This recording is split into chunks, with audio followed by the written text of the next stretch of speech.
पुरानी कथा के अनुसार एक राज्य में एक राजा और एक रानी रहा करते थे, जिनकी 4 संतानें थी, 2 लड़के और 2 लड़की। एक लड़की का नाम पूर्णिमा तथा दूसरी लड़की का नाम अमावस्या था। पूर्णिमा घर के कामों में निपुण थी और घर का पूरा काम करती थी और भगवान की पूजा अर्चना भी किया करती थी। इसके अतिरिक्त वह गौ माता की सेवा भी किया करती थी और उसकी दूसरी बहन अमावस्या ना ही घर का कोई काम करती थी, ना ही भगवान की पूजा अर्चना करती थी और ना ही गौ माता की सेवा करती थी। पूर्णिमा सर्वगुण संपन्न थी, फिर भी राजा और रानी अपने दोनों बेटों तथा पुत्री अमावस्या को ही प्यार करते थे और वह पूर्णिमा से प्यार नहीं करते थे, उसके साथ भेदभाव किया करते थे। राजा के चारों पुत्र और पुत्री धीरे धीरे बड़े हो रहे थे। जब वह बड़े हो गए, राजा ने अपने दोनों पुत्रों का विवाह योग्य कन्याओं के साथ कर दिया। इसके बाद रानी ने राजा से कहा कि अब दोनों पुत्री विवाह के योग्य भी हो गई हैं, इन दोनों का विवाह भी करा दो। लेकिन पुत्री अमावस्या का विवाह किसी बड़े खानदान में कराना और पूर्णिमा के विवाह किसी गरीब परिवार में कराना, क्योंकि पूर्णिमा को केवल भगवान की पूजा पाठ करना पसंद है और गाय की सेवा करना पसंद है। अब रानी ने राजा को दोनों पुत्रियों का रिश्ता तय करने के लिए भेज दिया। राजा ने अपने पड़ोसी राज्य में जाकर वहां के राजा के पुत्र से अमावस्या का रिश्ता तय कर दिया और वहीं पास के गांव में जाकर एक गरीब परिवार के लड़के से पुत्री पूर्णिमा का रिश्ता भी तय कर दिया। यह सारी बात जाकर राजा ने अपनी रानी से बताया तो रानी ये सोचने लगी कि अब देखते हैं कि भगवान इसकी मदद कैसे करते हैं। ये बहुत ही पूजा पाठ करती है और भगवान में मगन रहती है। पूर्णिमा का भाई और उसकी भाभी पूर्णिमा से बहुत प्यार करते हैं, क्योंकि पूर्णिमा उनके घर के कामों में उनका साथ देती है और कामों में उनका हाथ बंटाती है। यही उसकी दूसरी बहन अमावस्या उस पर रोब जमाती है और घर का कोई काम नहीं करती। कुछ समय बीत जाने के बाद दोनों पुत्रियों का विवाह हो जाता है। राजा और रानी की विवाह के बाद अपनी दोनों पुत्रियों को विदाई देते हैं। देते समय राजा और रानी पुत्री अमावस्या को बहुत सारा धन और दौलत देकर विदा करते हैं और पूर्णिमा को भी कुछ भी नहीं देते और खाली हाथ अपने घर से विदा करते हैं। इसके साथ दोनों बहनें अपने अपने ससुराल को चली जाती हैं। कुछ दिन बीत जाते हैं और एक दिन अमावस्या अपने घर पर शिव जी की कथा रखती है, जिससे वह सभी गांव वाले को निमंत्रण देती है और अपनी बहन पूर्णिमा को भी बुलाती है। जब गांव की सभी औरतें अमावस्या के यहाँ जाती हैं तो यह सब दृश्य पूर्णिमा अपने घर के दरवाजे के बाहर बैठकर देख रही होती है। तब वहाँ से गुजर रही औरतें पूर्णिमा से कहती हैं कि तुम्हारी बहन के यहाँ शिव जी की कथा रखी है, क्या तुम नहीं चलोगी? पूर्णिमा ने कहा, मुझे निमंत्रण ही नहीं मिला, मैं नहीं जा सकती। सभी गांव की औरतों ने पूर्णिमा से कहा, बुलाया नहीं तो क्या हुआ, भगवान शिव की कथा है, तुम हमारे साथ चलो। गांव की सभी औरतों की बात मानकर पूर्णिमा भी उनके साथ भगवान शिव की कथा में अमावस्या के घर चली गई। जब अमावस्या की नज़र पूर्णिमा पर पड़ती है तो वहाँ कहती है कि तुम यहाँ कैसे चली आई, मैंने तो तुम्हें बुलाया ही नहीं। खैर कोई बात नहीं, अब तुम आ ही गई हो तो चुपचाप बैठी रहना। और ये कहते हुए अमावस्या से पूर्णिमा की गरीबी का भी मजाक उड़ाया। पूर्णिमा की आंखों में आंसू आ गए और रोते रोते मन ही मन पूर्णिमा भगवान शिव से विनती करती हैं, भगवान क्या पूजा पाठ करना गलत है? गौ माता की सेवा करना क्या गलत है? आखिर मेरी गलती क्या है? आप मुझ पर अपनी कृपा दृष्टि कब बनाएंगे? पूर्णिमा बार बार भगवान शिव से यही कहती रहती। इतने में शिव कथा पूरी हो जाती है और अमावस्या भगवान का प्रसाद बांटने लगती हैं। वे सभी लोगों को प्रसाद देती हैं, लेकिन पूर्णिमा को प्रसाद नहीं देती। पूर्णिमा बिना प्रसाद के ही अपने घर लौट आती हैं। रास्ते में ये सोचते हुए चलती हैं कि यदि बच्चे उसकी कथा का प्रसाद मांगेंगे तो वह उन्हें क्या जवाब देगी। उसने सोचा था कि वह अपने मायके अपने भाई और भाभी के यहाँ जाएंगी और वहाँ जाते हुए बच्चों के लिए कुछ लेकर जाएंगी। ऐसा सोचते हुए वह अपने घर वापस लौट आई। घर वापस लौट कर आने के बाद वह अपने पति और बच्चों से कहती हैं कि वह अपने मायके जा रही हैं। पति ने कहा ठीक है और कुछ समय के बाद पूर्णिमा अपने मायके के लिए रवाना हो जाती है। चलते चलते रास्ते में एक चबूतरा आया जिस पर तुलसी का पौधा लगा हुआ था उस चबूतरे पर एक बूढ़ी अम्मा बैठी हुई थी। वह कोई और नहीं, साक्षात तुलसी माँ थी। उस बूढ़ी माता ने पूर्णिमा से कहा कि बिटिया तुम कौन और कहाँ जा रही हो। पूर्णिमा अपना परिचय देती है। परिचय देने के बाद बूढ़ी औरत ने पूर्णिमा से कहा कि यहाँ तुलसी का पौधा सूख रहा है, इसमें थोड़ा सा पानी डाल दो और इस चबूतरे की साफ सफाई कर दो, जिससे मुझे थोड़ी ठंडक मिलेगी। पूर्णिमा ने कहा कि ठीक है माँ, मैं तुलसी में पानी डाल देती हूँ और यहाँ की सफाई भी कर देती हूँ। पूर्णिमा के साफ सफाई करने के बाद बूढ़ी अम्मा को भी नहला दिया और बूढ़ी अम्मा की भी सेवा की और उनके पैर दबाए। बूढ़ी अम्मा से कहा कि माँ जी, और बताइए मैं आपकी क्या सेवा करूँ, और कोई काम है तो बता दीजिए, मैं कर दूंगी। बूढ़ी अम्मा ने कहा कुछ नहीं, अब तुम जाओ और वापस जाते आते समय मुझसे मिलते हुए जाना। पूर्णिमा ने बूढ़ी अम्मा से कहा ठीक है माँ जी, जाती हूँ, वापस आते वक्त आपसे मिलते हुए जाऊंगी। कुछ समय आगे चलने के बाद एक शिव मंदिर आया। वहाँ पर उसे एक बूढ़े बाबा मिले, तो मंदिर के बाहर बैठे हुए थे।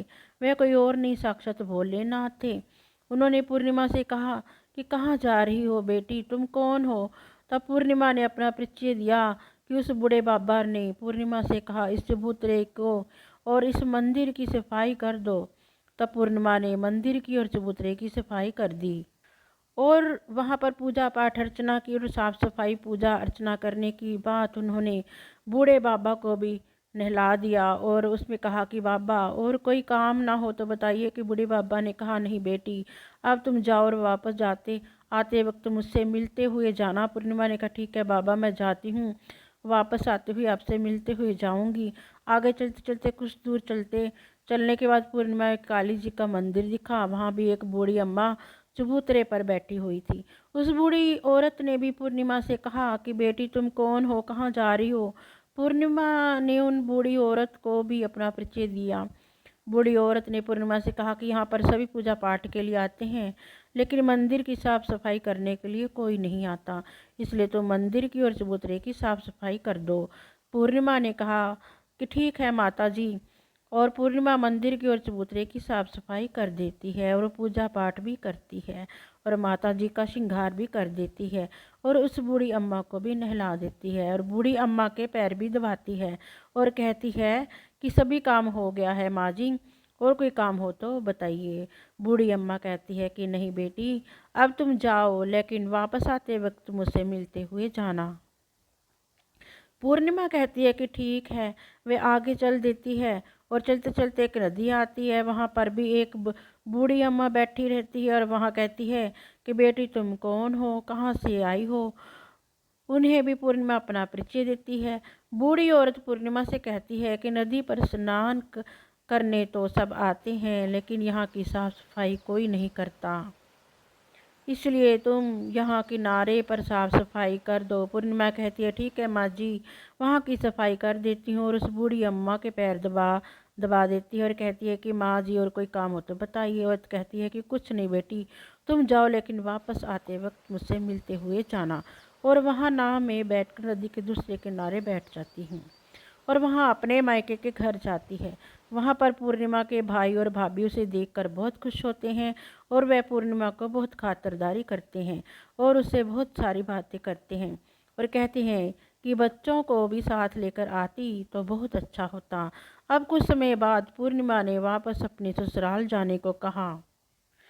उसकी भाभी ने उसके लिए एक साड़ी दी और थैला में बच्चों के लिए कपड़े और खाने पीने की कुछ चीज़ें भी दी। कहा कि तुम बहुत दिनों के बाद आती हो, और पूर्णिमा की भाभी ने यह थैला पूर्णिमा के हाथ में दे दिया और कहा जाओ और जल्दी वापस आना। इसके बाद पूर्णिमा वहाँ से अपने ससुराल के लिए रवाना हो जाती है और फिर वही नदी के किनारे पहुंची और नाव में बैठकर दूसरे किनारे पर उतर गई। वहां पर उतरने के बाद उसे वही बूढ़ी अम्मा मिली जो साक्षात गंगा मैया थी। उस बूढ़ी अम्मा ने पूर्णिमा को एक फैला दिया।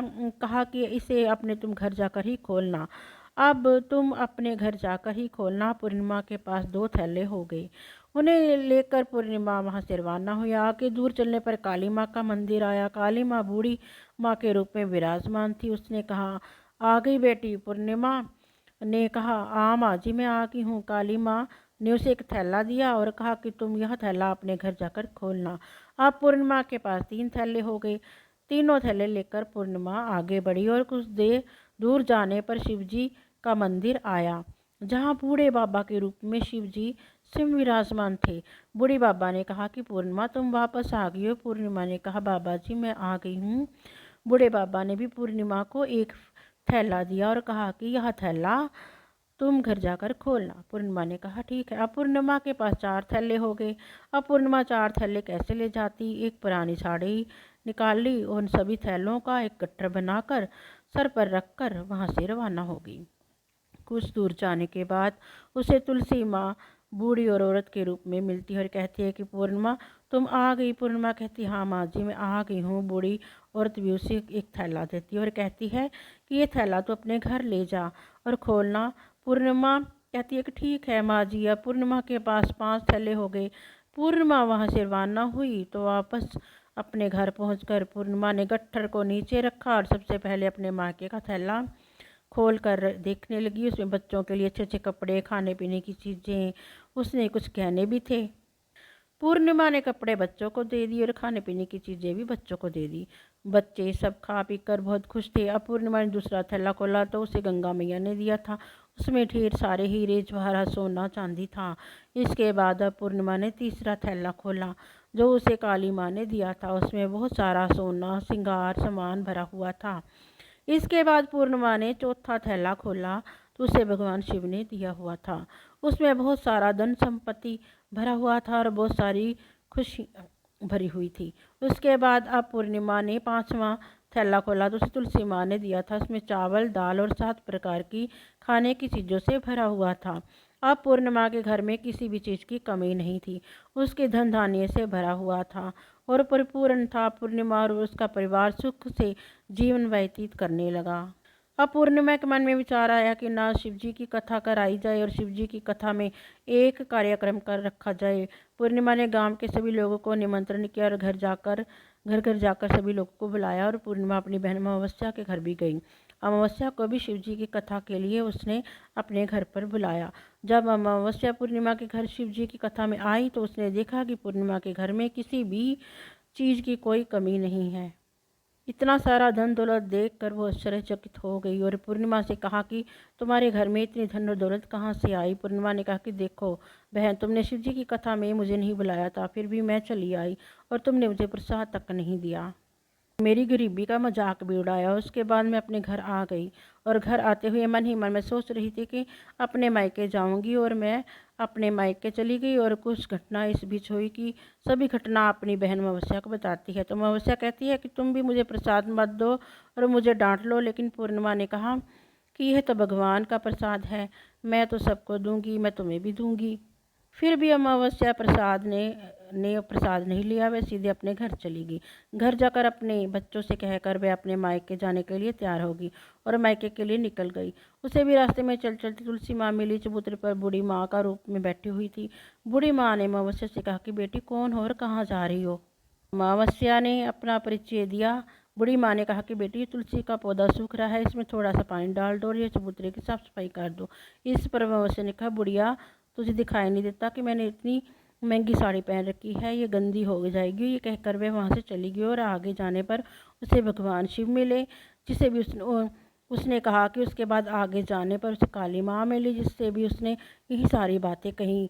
जाने पर उसे गंगा भी मिली, उन्हें भी यही सब कहा और आगे चल पड़ी। उसके बाद अमावस्या जब नाव में बैठने लगी, उसे नाव में फूलों की जगह कांटे भरे मिले जो उसमें पैरों में चुभ रहे थे। किनारे पर उतरकर वह अपने मायके चली गई। जब वहाँ उसकी भाभीयों ने तथा भाइयों ने देखा तो मन ही मन कहने लगी कि काम की ना काज की, ढाई मन अनाज की। अब आ गई है तो ठीक है, पूर्णिमा तो हमारे कामों में हाथ बटाती है, ये कोई काम करेगी तो नहीं। अब उन्होंने खाना बनाया और खा पी कर सभी सो गए। अमावस्या जब सुबह उठी और भाभीयों से कहा कि मैं अपने ससुराल जा रही हूँ, उन्होंने कहा कि ठीक है जाओ। अमावस्या बोली पूर्णिमा को तो तुमने एक थैला दिया था और मुझे तो कुछ दिया नहीं। तो वो बोली थैला तुम्हारे घर पहुंच जाएगा। अमावस्या वहाँ से निकल गई, नदी किनारे पर पहुंची। वहाँ गंगा मैया बूढ़ी औरत का रूप धारण करके बैठी हुई थी। बूढ़ी माँ ने कहा कि बेटी तो उसके कहाँ आ गई। अमावस्या ने कहा तुमने पूर्णिमा को एक थैला दिया था और मुझे नहीं दोगी क्या। बूढ़ी अम्मा ने कहा तुम घर जाओ, थैला तुम्हारे घर पहुँच जाएगा। इसके बाद आगे जाने पर काली मैया मिली, जिसने भी अमावस्या को यही कहा। इसके बाद आगे जाने पर शिव भगवान मिले और जिन्होंने भी अमावस्या से यही कहा। इसके बाद आगे जाने पर उन्हें तुलसी माँ मिली और उसने भी अमावस्या से यही कहा कि तुम घर जाओ, थैला तुम्हारे घर पहुंच जाएगा। अमावस्या अपने घर पहुंच गई और आंगन में देखकर वहाँ पर 5 थैले पड़े हुए थे। अमावस्या ने मन ही मन सोचा कि अब तो मेरे पास बहुत सारी धन दौलत आ जाएगी। जल्दी जल्दी उसने सभी थैलों को खोला और किसी में मिट्टी तो किसी में पत्थर, किसी में कंकर, किसी में कोयला। उसे मायके से भी कुछ नहीं मिला था। इस थैले में कुछ भी नहीं था। अमावस्या दौड़ती हुई पूर्णिमा के घर गई और कहती है कि तुम्हें तो इतना सब कुछ मिला, मुझे तो कुछ नहीं मिला, आखिर क्यों। तो पूर्णिमा कहती है कि जब मैं अपने मायके जाती हूँ तो अपनी भाभीयों के साथ उनके कामों में हाथ बटाती हूँ, उनके साथ मिलकर काम करती हूँ, लेकिन तुम ऐसा कुछ नहीं करती, उनकी इज्जत नहीं करती, इसलिए वे तुम्हें भला क्या देंगे। इसके बाद तुमने गंगा मैया को ठुकरा दिया और काली माँ को भी ठुकरा दिया, भगवान शिव को भी तुमने ठुकरा दिया, इसलिए उन्होंने भी तुम्हें कुछ नहीं दिया। अमावस्या कहती हैं कि बहन तुम मुझे माफ़ कर दो, मैंने तुम पर बहुत अत्याचार किए हैं, मुझे कुछ नहीं मिला तो कोई बात नहीं, भगवान की भक्ति करूँगी और सब कुछ प्राप्त कर लूँगी। मुझे इन सब चीज़ों का रहस्य बताओ। पूर्णिमा ने कहा कि तुम 3 सूत्र का ज्ञान ले लो और उसकी कथा करना। पहले सूत्र में दिया मांगना, दूसरे सूत्र में कथा मांगना, तीसरे सूत्र में 108 बार ओम नमः शिवाय का जाप करना। बहन भगवान ने ये सूत्र दिए हैं, इनका अपने हृदय में बसा लेना। और मैंने भी ये 3 सूत्र अपने जीवन में अपनाए हुए हैं। सच्चे मन से भगवान की भक्ति पूजा पाठ की थी, फिर भगवान ने मुझे ये सब कुछ दिया। तुम्हारे पास जो कुछ है वह सब खत्म हो गया। इसके बाद अमावस्या अपने घर गई, भगवान की पूजा पाठ करने लगी। भगवान शिव ने उसने कब माफ़ी मांगी और गौ माता की सेवा की और दूसरों की मदद भी करने लगी।